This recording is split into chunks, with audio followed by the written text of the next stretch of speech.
Hi, I'm Doug Rost, and here with my 2000 R1100RT, trying to nail down a problem that I experienced last week.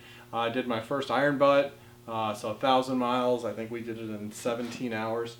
But I was getting a lot of vibration on the handlebars, so much so that my fingertips got really numb and it got really painful. I was trying to hold on with my wrist.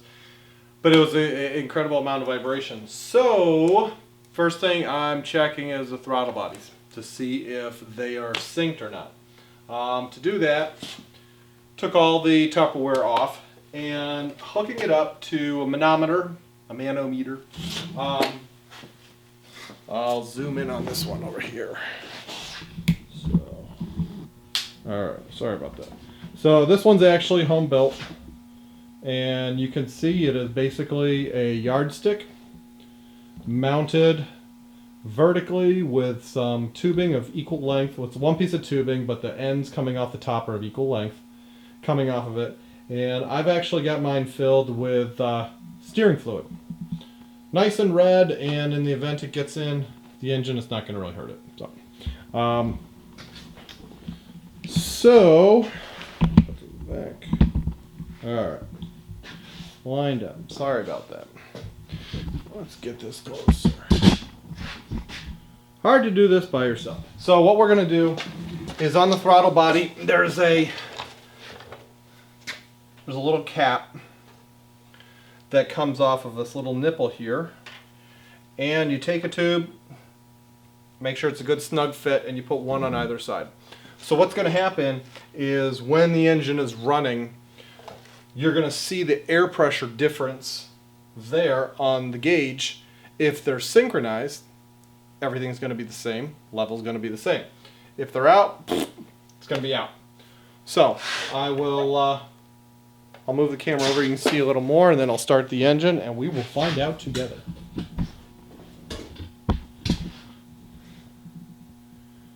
Alright.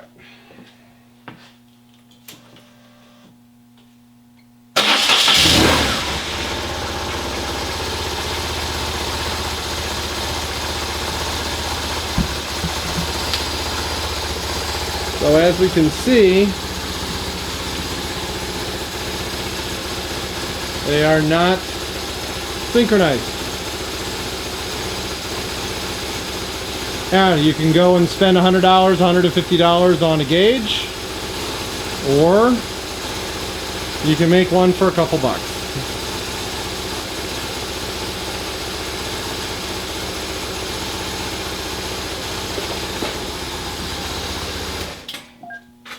Alright, so hopefully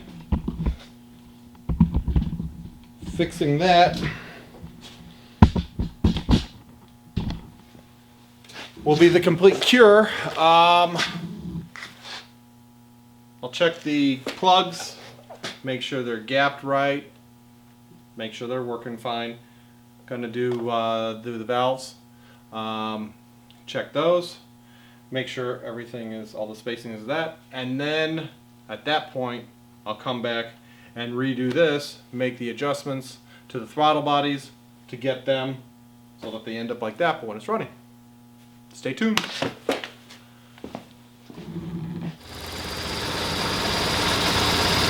we've got this dialed in. This is idling now, and under load the levels are the same. We did that by first loosening this lock nut.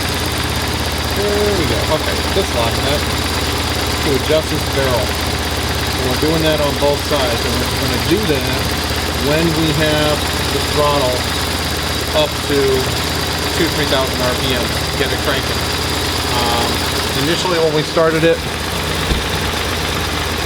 the levels were fluctuating, but that really didn't matter because that was at idle. We want to test, we want to make this adjustment when it's under throttle. Once we have that balance of when it's running, then we're going to tighten the set screws, let off the throttle, let it idle. At that point, it's probably going to go back to being off. We're going to take a screwdriver, and this is the throttle, or the idle set, on either side on the throttle body, and we're going to adjust those then to equal out the idle. So now we've got our idle balance under load. We've got that balance. So valves, or the throttle bodies are synced.